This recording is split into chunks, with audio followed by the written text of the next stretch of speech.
Hello everyone, आज झाली होती सकाळ आणि मी आले होते माझ्या माहेरी म्हणजेच पुण्याला माझ्या आईकडे.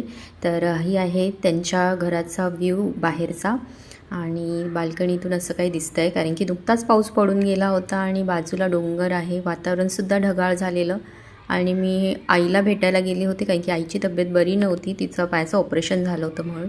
आणि लग्नानंतर पहिल्यांदा एवढ्या वर्षानंतर मी माहेरच्या किचनमध्ये काम करायला गेले, जेवण बनवायला. शक्यतो आईच बनवते, मी कधी काम करत नाही माहेरी गेल्यानंतर. अशा भरपूर मुली असतील की माहेरी गेल्यानंतर काही काम करत नाही, त्यातली मी आहे.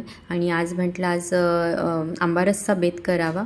काही काहींना आंबा आवडतो खायला नुसताच, काही काहींना आंबारस आवडतो. तर मी म्हटलं आज आंबा आणला आहे मी येताना, तर म्हटलं आंबारस करूया. तर पूर्ण लंच मी आज केलं होतं आणि लंच करून झाल्यानंतर मी मुलांना घेऊन गेले होते स्विमिंग पूलमध्ये खेळायला.